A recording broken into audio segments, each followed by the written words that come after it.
Mas vamos lá. 1 Samuel, do capítulo 4, versículo 5.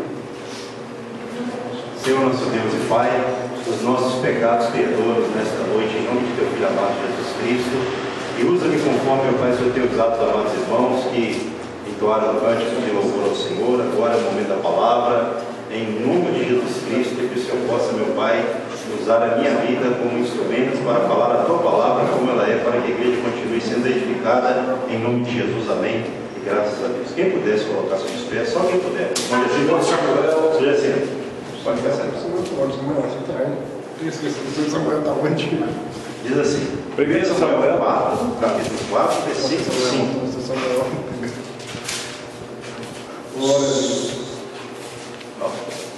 Sucedeu que, vindo a arca da aliança do Senhor ao arraial, rompeu todo Israel em grandes bravos e ressoou a terra. Ouvindo os filisteus a voz do júbilo, disseram: que voz de grande júbilo é esta no arraial dos hebreus? Então souberam que a arca do Senhor era vinda ao arraial. E se atemorizaram os filisteus e disseram: os deuses vieram ao arraial. E disseram mais: ai de nós, que tal jamais sucedeu antes. Ai de nós, quem nos livrará das mãos destes grandiosos deuses? São os deuses que feriram aos egípcios com toda sorte de pragas no deserto. Sede fortes, ó filisteus, portai-vos varonilmente, para que não venhais a ser escravos dos hebreus, como eles serviram a vós outros. Portai-vos varonilmente e pelejai. Verso 10. Então pelejaram os filisteus. Israel foi derrotado, e cada um fugiu para a sua tenda. Foi grande a derrota, pois foram mortos de Israel 30.000 homens de pé. Foi tomada a arca de Deus, e mortos os 2 filhos de Eli, Ofni e Finéias. Amém. Podemos assentar. Irmãos, esse trecho, ele é um trecho que fala de uma grande derrota que o povo de Israel sofreu por causa ali da liderança estar em pecado principalmente, e achar que Deus iria honrar, sendo que eles estavam em pecado. Isso já era previsto na lei de Moisés. Deus não ia fazer uma coisa dessa, não ia poupar. Deus já havia dado vários conselhos para que não fosse feito conforme eles fizeram. Então, quando a gente analisa esse trecho, a gente observa que foi um erro que muitas pessoas cometem hoje, não é? Mas em que sentido, pastor? As pessoas às vezes estão em pecado, mas achando que vão obter êxito, vitória. Quem eram Ofni e Finéias? Os filhos de Eli. Qual era o ofício deles? Eram sacerdotes. E ele era o sumo sacerdote. Então, aqui não se trata assim de uma situação normal. Eram pessoas que estavam na casa de Deus. Exatamente. E quando a gente vai para o contexto da história, esses 2 homens, eles fizeram, segundo a Bíblia, o que era mal aos olhos do Senhor, assim como muitos reis fizeram, infelizmente, em Israel. A ponto deles terem sido chamados de filhos de Belial, no verso 12 do capítulo 2. Ou seja, eram pessoas más. Maldade dentro delas. Exato. Pessoas imprestáveis. Não é? O apóstolo Paulo parece que refere até Belial como Satanás. Não é? Lá na carta aos Coríntios, tem alguma coisa ligada, né? Belial sendo Satanás. Parece que é isso mesmo que Paulo ele refere-se lá. Então nós podemos dizer também que eles eram filhos da perdição, da perversão. Eram pessoas imprestáveis.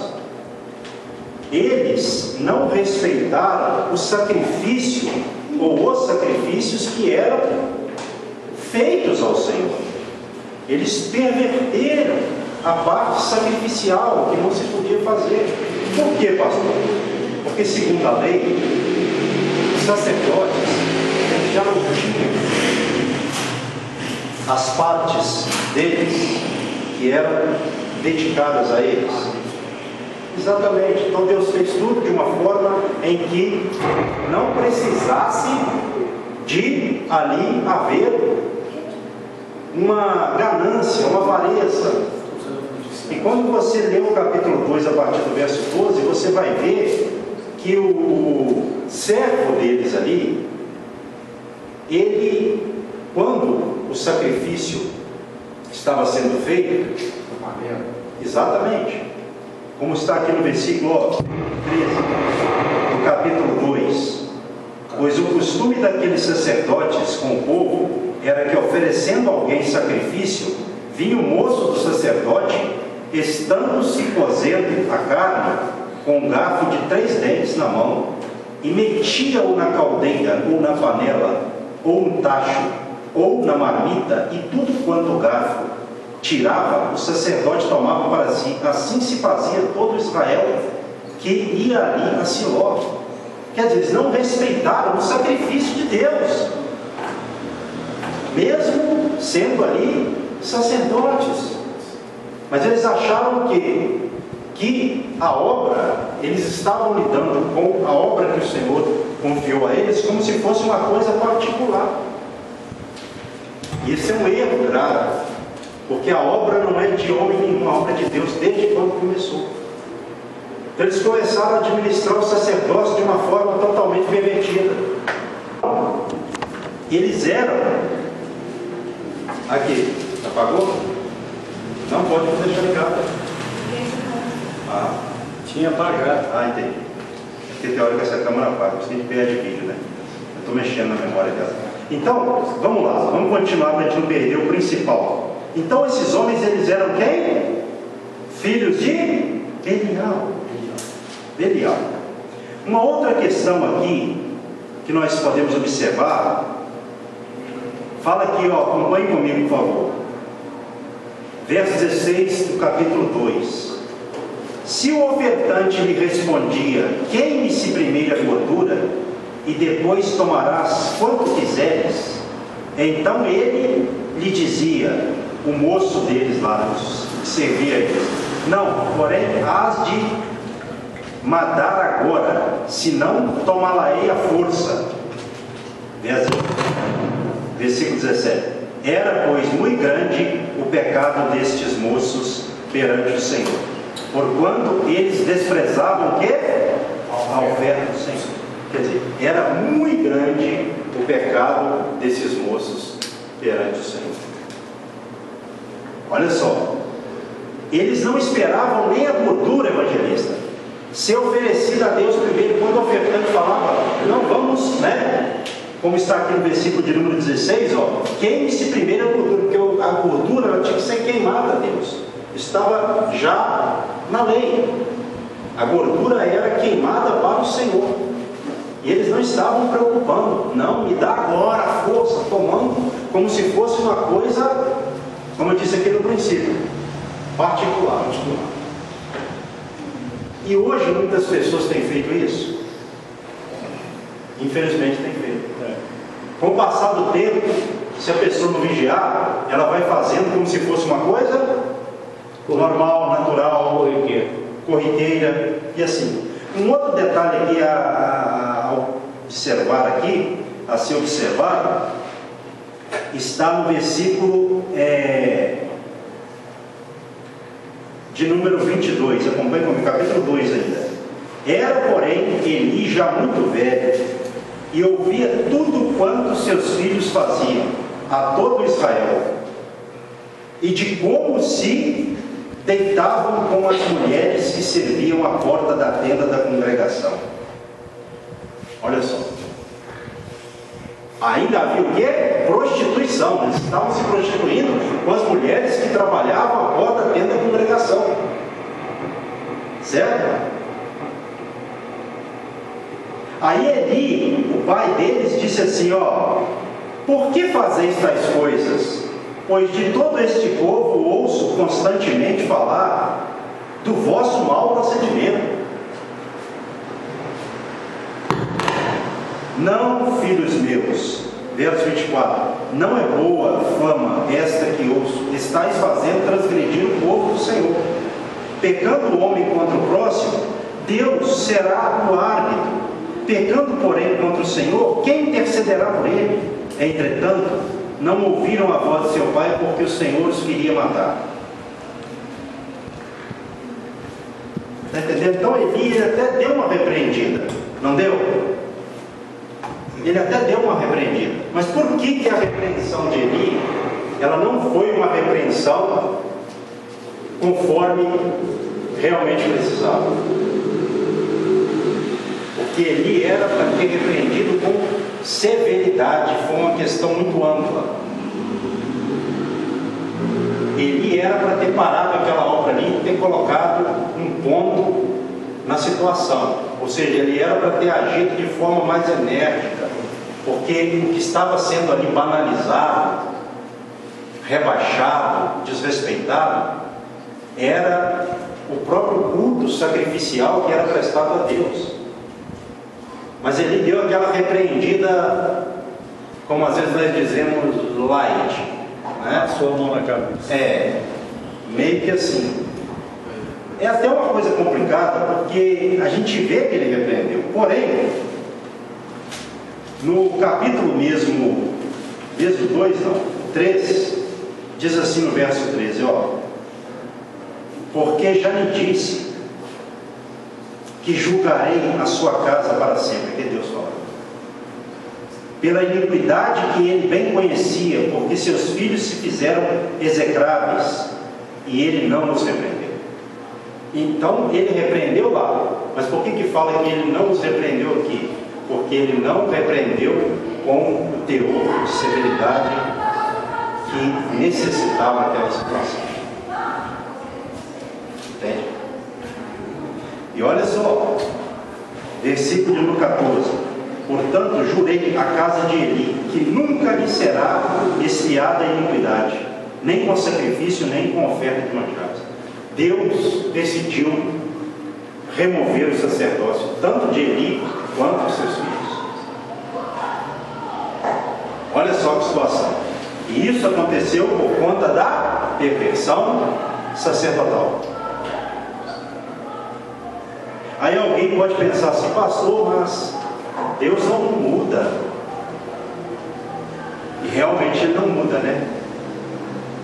Ele não muda, pastor, mas hoje nós estamos num outro tempo. Deus não age assim mais não. Isso é um risco muito grande, porque Deus, em sua natureza, ele não vai mudar. Se Deus fez isso lá e hoje acontecer a mesma coisa, eu não vou fazer isso.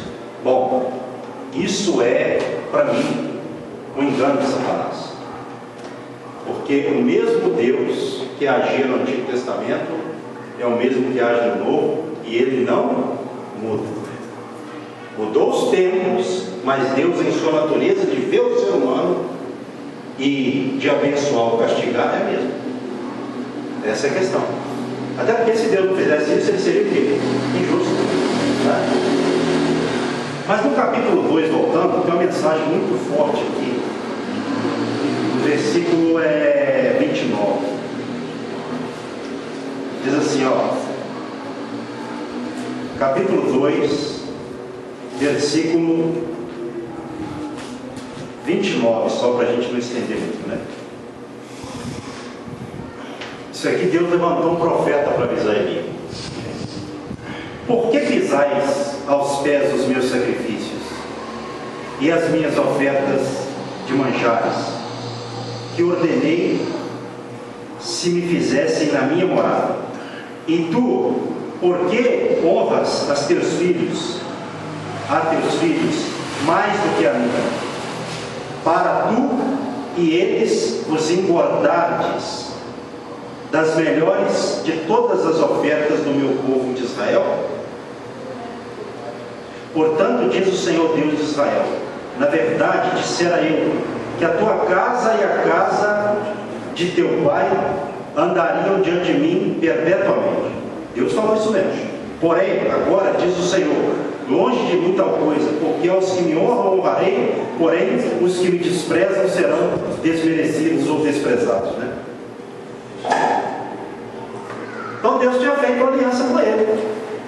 Deus tinha feito ali uma aliança com ele.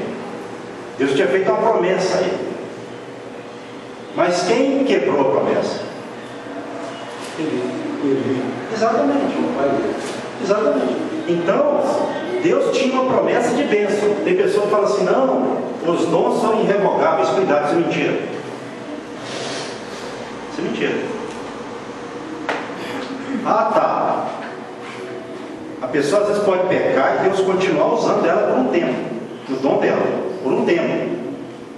Mas isso não é receita também não. Isso é uma coisa que não é garantida. Porque nesse caso aqui, chegou a perfeição a um ponto tão forte que Deus falou: eu vou extinguir esse povo, eu vou extinguir essa família do sacerdócio que está me envergonhando. Entendeu? Então essa história de os dons são irrevogáveis, a pessoa fala até bonito, né? Mas quando você vai para a Bíblia, não é bem assim. Está lá em Romanos, mas não é dessa forma que se entende. Então, qual foi o pecado de Eli? Ele honrou mais os filhos dele do que a Deus. E fala aqui, para eles se engordarem das melhores de todas as ofertas do povo de Israel. Ou seja, eles estavam comendo e bebendo da casa de Deus e ainda desonrando. Eles usufruíam de forma perversa, além do normal, além do que era permitido, dado por Deus a eles, e faziam isso com perversidade, o que acabou redundando numa condenação severa. Comiam, bebiam, mas não serviam a Deus, não honravam a Deus. Basta.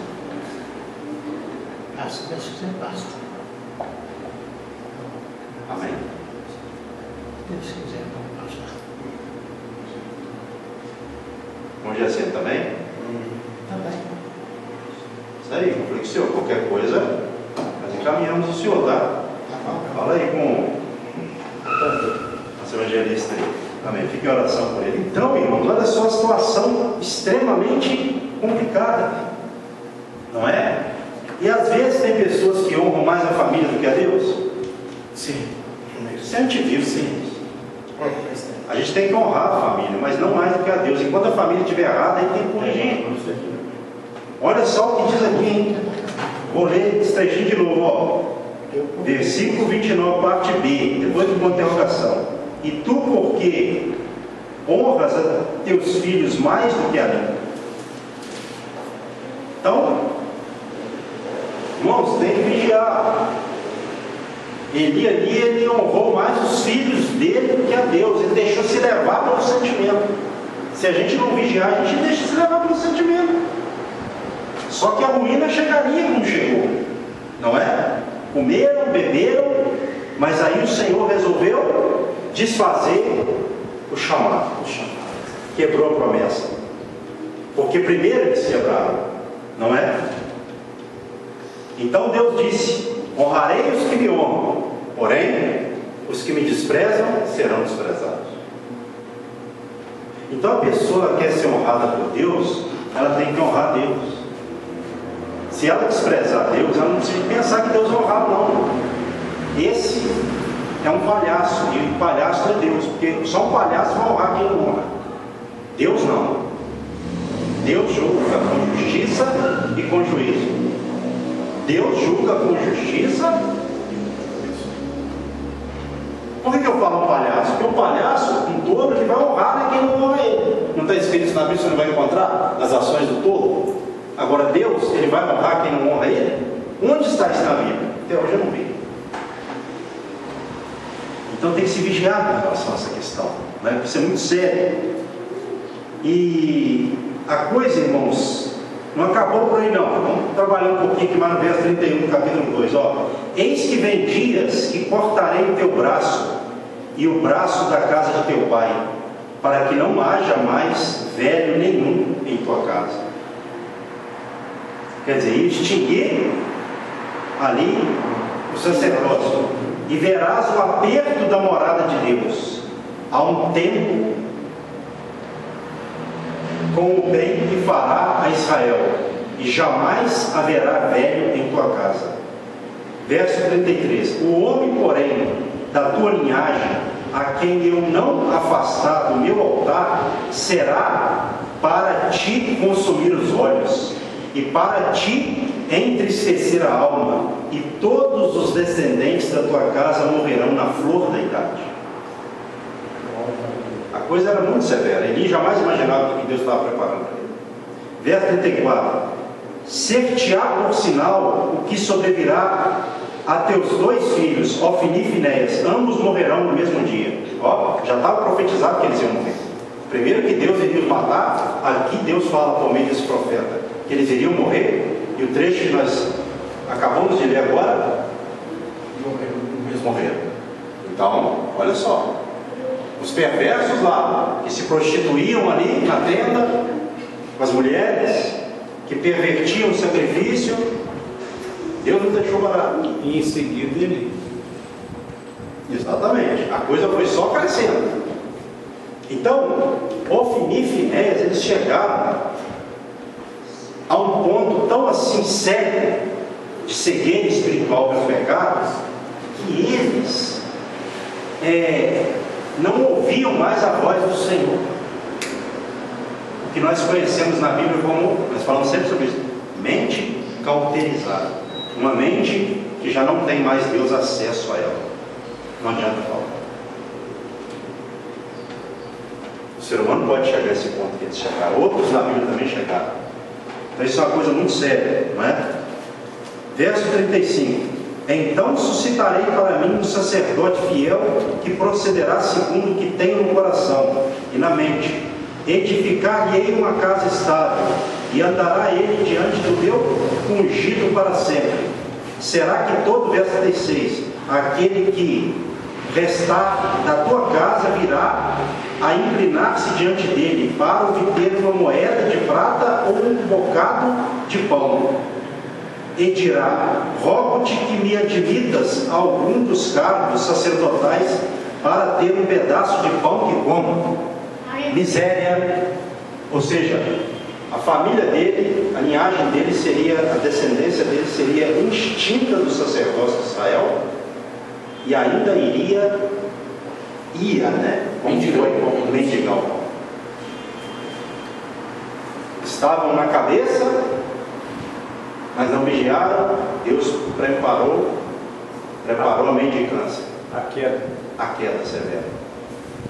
E isso aqui aconteceu quando começou a acontecer, extinguir, né, a descendência dele, quando Saul deu ordem para Doeg, o perverso, né, matar ali todos os sacerdotes em Nob. E depois consumou-se quando Salomão afastou Abiatar do trono do ofício, e colocou em seu lugar Zadok. E Zadok é o sacerdote que está aqui profetizado no verso 35. Então suscitarei para mim um sacerdote fiel, Zadok. Tirou Abiatar, que era o último, e colocou Zadok. Então, irmãos, a história mostra que isso aconteceu, não é? É esse o arcabouço, o contexto do texto que nós observamos agora há pouco. Mas pastores mandaram trazer a Arca da Aliança. Por quê? Porque a Arca da Aliança era o quê? A presença de Deus no meio do povo. E eles pensaram: vamos trazer a Arca da Aliança que nós vamos ganhar. Olha. E foi um pensamento ali, porque eles viram que a coisa estava ficando feia. Olha só, eles estavam tão iludidos pelo pecado que eles achavam não é? Que eles trariam a arca e ganhariam. E quando a arca chegou no arraial, no acampamento, houve até um tremor. Eles gritaram, né? Bradaram, e os filisteus tremeram, porque eles reconheceram, né? Que Deus havia estado chegado no arraial dos hebreus. Agora nós estamos perdidos. Não é? Só que, irmãos, adianta gritar. O crente às vezes também ele tem esse êxtase às vezes, que é carnal até. Nós vamos agora obter uma vitória, Deus vai dar vitória. Às vezes a pessoa ela vai cometendo uma série de erros e depois ela quer recuperar tudo numa hora só. Mas no tempo que Deus falou, não ouviu. Então isso é muito sério. Nunca a pessoa deve pensar assim, não, na hora que chegar na última, Deus vai se apiedar, vai ter misericórdia de mim. Nunca pense isso. Pense no hoje, no agora. O que você tem ouvido de Deus? O que você tem aprendido de Deus? Porque Deus já havia falado que ia fazer isso. Não adiantava eles, entendeu? Terem ali essa ideia. Eles até tiveram essa ideia e colocaram ela para funcionar em prática. Mas só o grito adiantou? Irmãos, não adianta gritar. Não adianta bradar. Não adianta encenar uma coisa, tem que ter Deus no coração. A gente sabe, o diabo, a gente fala, isso é verdade, ele só teme quem teme a Deus. Ele só teme a quem teme a Deus. O diabo, ele é astuto, ele é perverso, ele é a antiga serpente, ele já derrubou homens na história, como por exemplo o rei Davi. Ele conseguiu atacar Davi com sucesso, e outros mais. Então o diabo ele não é um ser assim simplesinho. Ele é altamente astuto e perverso. Ele sabe onde ele toca na pessoa para derrubar. Então se a pessoa não estiver firme, o que acontece às vezes? A pessoa vai dando lugar para o diabo e depois ele vem para arrebentar. Aí a pessoa desespera, é Deus, eu quero orar e tudo mais. Mas isso é perigoso, porque pode não dar tempo. O diabo pode armar um laço ali fatal. Então nós temos que, quando estamos ouvindo a palavra de Deus, observarmos e não acharmos que com a gente vai ser diferente. Porque sacerdotes pensaram assim. A gente sabe, os primeiros sacerdotes da história, Nadab e Abiú, filhos do primeiro sumo sacerdote Arão, irmão de Moisés, morreram incendiados por Deus no tabernáculo, porque foram levar fogo estranho à presença de Deus, o que não se podia fazer. Foram brincar com Deus e ainda estavam, de acordo com o trecho, embriagados, bêbados. Irmãos, a história mostra que com Deus não se brinca. E aí adianta gritar? Não. Um dia desse, uma pessoa estava conversando comigo, eu disse para ela assim, olha, o diabo, a gente conversando ali tudo sobre, às vezes até essas lutas com o diabo que a gente tem, né, expulsão de demônios e coisas do tipo, eu falei assim, olha, o diabo ele não teme uma pessoa por ela estar gritando só. Cada um tem um jeito de expulsar. Tem pessoa que às vezes fala mais alto que é o tom de voz dela. Não é que ela está querendo ensinar algo ali, não é? Aí eu disse para ele, mas a gente tem que preocupar-se mais com a autoridade que vem de dentro. Ou seja, como está a sua vida, a minha vida, a nossa vida. Eu estou falando do que mesmo você estando com a sua vida no altar, você vai expulsar qualquer demônio facilmente, não, porque tem demônio que é cascudo, que é bravo. Quem sabe disso, quem já lidou com isso, lida com isso, sabe. Cada caso é um caso. A gente vê na Bíblia como era a expulsão de demônio, como Jesus expulsou o demônio, como os discípulos e tudo mais, as práticas que a gente tem, mas cada história é uma história diferente. Então a gente tem que fazer o quê? Não é preocupar-se ali em dar o grito na hora que a casa cair. Não, é a gente ir se preparando para que quando o inimigo vier, a gente está preparado. A gente não vai gritar, a gente não vai tremer, porque a gente está com o Espírito Santo dentro do nosso coração. E aí a gente vai orar, vai expulsar, pode até demorar um pouquinho, mas ele vai sair porque você está andando na presença de Deus. Você tem o Espírito de Deus na sua vida. Aí você vai ficar tranquilo, você não vai ficar ali preocupando em si, eu vou gritar aqui, eu vou fazer isso, eu vou fazer aquilo. Não, você vai ficar tranquilo, você sabe que você está andando na presença de Deus. Pastor, mas está demorando, já tem 20 minutos que não sai, não está saindo não? Tudo bem, vamos amarrar ele, vamos conversar com ele, daqui a pouco ele vai embora. Mas nesse caso aqui, eram os filisteus, os inimigos que eram ali uma pedra, né, no sapato de Israel. E olha só, irmãos, olha só a situação ruim. Versículo aqui, capítulo 4, versículo 9. Sede fortes, ó filisteus, mesmo com medo, né? Portai-vos varonilmente, corajosamente, para que não venhais a ser escravos dos hebreus,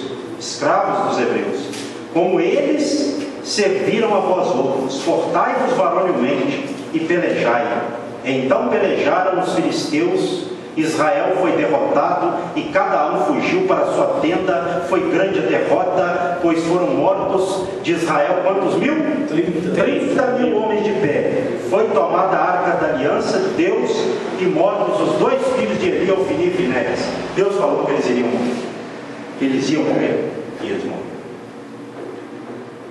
E aí um rapaz fugiu da batalha lá para vir dar notícia, né? Aí quando ele chega para dar notícia ali, ele estava numa cadeira, já era um homem pesado, gordo, sério. E a Bíblia fala que Eli estava com o seu coração tremendo por causa da arca da aliança que havia ido. Nem por causa, fala o trecho, de seus filhos, não. Por causa da arca da aliança que foi para o acampamento, onde estavam lá os israelitas para o combate com os filisteus. Ele estava esperando que as novas, as notícias. Quando o rapaz chega e traz as novas, o que aconteceu com ele? Ele despenca. Estava na cadeira. Ele caiu para trás e quebrou o pescoço e morreu também. O que Deus falou que ia fazer? Ia remover o sacerdócio, né? Todos eles. Inclusive usou até Samuel, que estava aprendendo com Eli, que havia sido entregue por Ana para, né? Eli, depois de desmamado o menino, como ela prometeu a Deus. Samuel estava crescendo, e Deus falou com Samuel, e Samuel também, depois desse profeta que nós vimos aqui, falou também com Eli. Então ele já estava ali com uma expectativa ruim, porque ele sabia quem era Deus, e que quando Deus falava, ele cumpria. Então, irmãos, é uma história assim bem complicada, né? Mas para encerrar aqui agora, vamos para o verso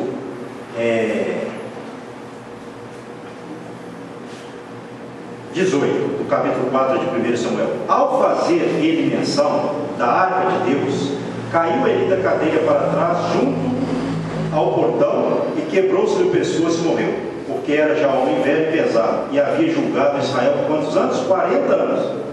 Vamos continuar, não acabou não. Estando sua nora, a mulher de Finéias, um dos filhos de Eli que morreram, né? Um dos que morreram lá. Morreram Ofni e Finéias, né? A mulher de Finéias estava grávida e próxima do parto ali, né? Ouvindo estas novas, e que a arca de Deus fora tomada, e de que seu sogro e seu marido morreram, encurvou-se e deu à luz, porquanto as dores lhe sobrevieram.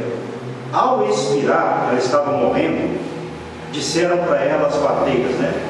As mulheres que assistiam: não temas, as mulheres que estavam ali, né, naquele momento, pois tiveste um filho. Ela, porém, não respondeu nem fez caso disso, mas chamou o menino de quê?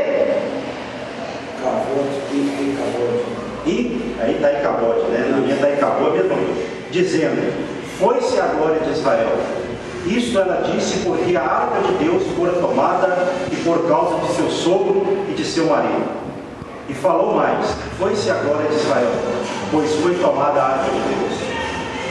Irmãos, a arca ter sido tomada ali pelos filisteus era uma tragédia para Israel, porque a arca ela simbolizava o quê? A presença de Deus. A arca que continha as duas tábuas da lei, a vara de Arão e Eu acho que o vidro ali com maná, né? Tipo de recipiente com maná. Então a arca era algo que trazia segurança. E Deus disse que estaria com o povo. A Bíblia fala isso. Ele disse que estaria com o povo, que ele seria com o povo, que ele ia no meio do povo, que ele daria vitórias ao povo. Porém, estabeleceu as condições. E o problema foi que as condições não caminharam à altura. Exatamente. Então nós aprendemos com essa história. E depois, a arca lá com os filisteus trouxe problema grave para eles. Eles foram feridos de tumores e a arca teve que ser devolvida. Eles colocaram a arca lá no templo de Dagon, o principal deus dos filisteus. Dagon caiu perante a arca, porque não há Deus. Olha só, colocaram a arca da aliança dentro do templo de Dagon. E Dagon caiu diante da arca da aliança. Uma prova irrefutável de que só o Deus de Israel é Deus. Depois levantaram Dagon, colocaram pela segunda vez. Aí ele caiu de novo e despedaçou. Então, irmãos, só Israel tinha o Deus verdadeiro. E hoje só a igreja, porque tudo em Israel ia se cumprir, né? Na igreja, como se cumpriu. Então só a igreja hoje tem o Deus verdadeiro. Israel tem que vincular-se à igreja também.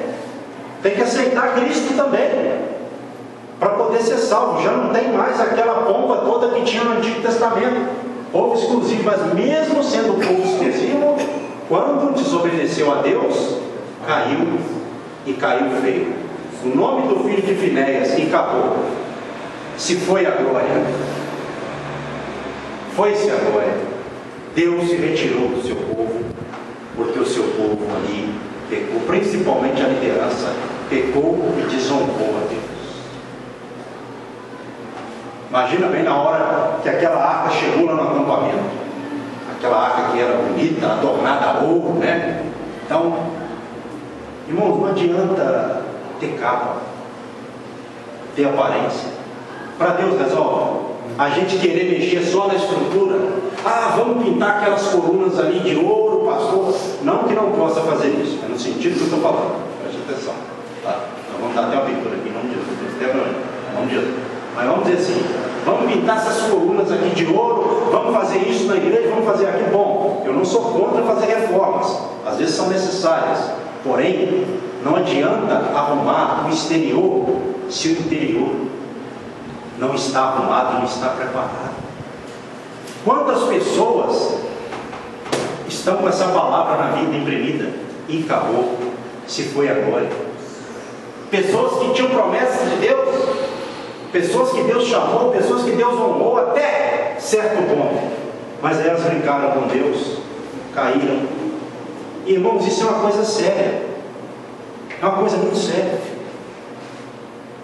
Nós estamos aí no carnaval, tem pessoa que deixa de ir para a igreja para ir para o carnaval. Pessoa da igreja que eu estou falando, preste atenção. É brincadeira. Nós estamos vivendo um tempo de Nadab e Abiú, Ofni e Finéias, mas nós devemos entender uma coisa: Deus não muda. Se nós queremos ser honrados por Deus, vamos honrar Deus também. Tem pessoas que estão honrando mais a família enterrada do que a Deus. Deus não vai perdoar isso de maneira alguma. Se isso acontecer comigo, se eu honrar mais os meus filhos do que a Deus, eu vou cair como caíram ali Eli, Ofni e Finéias. Lendo o trecho a gente vê, poxa, parece que Deus pegou tão pesado. Será que se ele matasse só Ofni e Finéias já não estava bom? Não, Eli também tinha que morrer. Ele estava gordo já. comia bem também. De acordo com o trecho, infelizmente, mesmo ele não concordando, mas ele teve uma certa conivência, ele aceitou o pecado dos filhos dele e morreu na mesma leva. E os 30 mil também, soldados ali do povo, e o povo também estava afastando e aceitando. Exatamente, olha só. O evangelista colocou uma observação interessante, gosto da participação por isso. 30 mil homens caíram. Então o pecado ele atinge a pessoa, a quem está do lado dela e outras pessoas mais. É lógico que cada caso é um caso, né? Hoje, por exemplo, eu pequei, Deus vai cobrar do evangelista, não, Deus vai me ajudar. Pode mostrar para ele, pode mostrar para testemunho, isso é uma questão. Eu estou dizendo assim, esse pecado aqui, ele foi um pecado que ele foi alastrando. Não é? Então todo pecado que Deus vê que ele vai alastrar, que ele vai perverter, aí vai fazer igual ele fez com Ananias e Safira. Roubaram dele. Deixa eu matar esses dois, porque senão eles vão me plantar no meio da igreja uma coisa que eu não quero. Eles vão me roubar. Os dois me roubaram, todo mundo vai me roubar. Então eu vou matar os dois para que haja temor no resto, para que não perverta o resto. Porque eu tive muito trabalho para trazê-los até. Mais ou menos assim. Então isso aconteceu no Novo Testamento. Ananias sabia quietinho ali e tal. Pedro vai, porque vocês mentiram? Primeiro para ela, depois para ele, né? Primeiro para ele, depois para ela. Verdade. Por que vocês mentiram para o Espírito de Deus? Foi a palavra dele para os dois. Primeiro para ele, depois para ela. Morreram. A gente até fica meio assustado lendo aquele trecho, porque a gente pensa assim, poxa, será que Deus não podia ter levantado alguém para, assim, repreender eles e tal, e eles continuaram? Não, Deus achou melhor matar, porque Deus viu o coração deles, né? Deus sondou o coração deles. É igual de Filipe e Finéias. Eles já não ouviam mais a Deus. Não foi um acaso a Deus que fizeram aquelas coisas lá que eles estavam fazendo. Isso já havia sido feito a longa data. Quer dizer, sabe, no caso de Filipe e Finéias, foi uma perversão que foi só pervertendo o povo. Então, se Deus permite não faz isso, isso é melhor semente. Deus ia comprometer tudo. Mas aí o que Deus fez? Levantou do ventre de uma mulher estéril, Ana, um profeta que colocaria ordem no sacerdócio de Israel. Enquanto Ofni e Finéias estavam pervertendo, de repente não, enganados pelo pecado, achando que Deus não ia fazer nada, alguma coisa assim, Deus já estava preparando Samuel. Ana chorando, pedindo a Deus um filho. Olha só o que Deus faz, hein? Deus vai e faz uma mulher estéril gerar um filho para remover o sacerdócio de Israel e começar de novo. Se nós não dermos valor a Deus, Deus vai usar os pequeninos que vêm por aí. Se nós não fizermos o nosso melhor para Deus, Deus tira nós daqui e traz outras pessoas, porque Deus, Ele não precisa de se submeter a ninguém.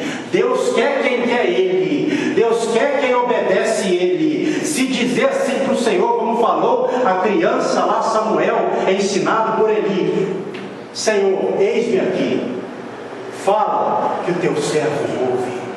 Isso que Deus quer.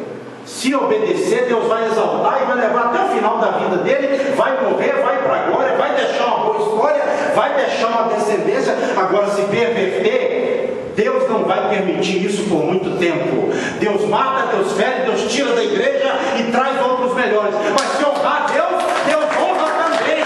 Deus levanta e leva até onde ele tem que levar. E no final vai levar para a glória leva para o céu. Amém. Glória. Então, irmãos, nós temos que ter isso no coração. Nós não podemos deixar nos envolver com a corrupção. Pastor, e no caso do senhor, isso foi para liderança? Deus fala comigo direto e reto. Tem dia que eu tenho dificuldade até de dormir, porque a gente erra. Irmãos, a cobrança de Deus é uma coisa que tira o homem assim do normal. E é bom acontecer isso quando a gente está errado. Sabe por quê? Por amor a Deus. Senão a gente também vai pro mesmo carro. Hoje nós vivemos numa Babilônia. Todos os lados que a gente olha, para todos os lados a gente vê o quê? Pecado, perversidade, sodomia e coisas mais. Então o convite está aí. Mas nós temos que fazer como fez Samuel.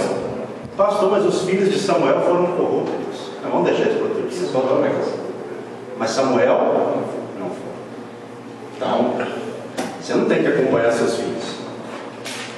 Nem o filho vai pagar pelo pai, nem o pai pelo filho. Ezequiel, vamos lá, se coloca sobre seus pés. Ezequiel 18.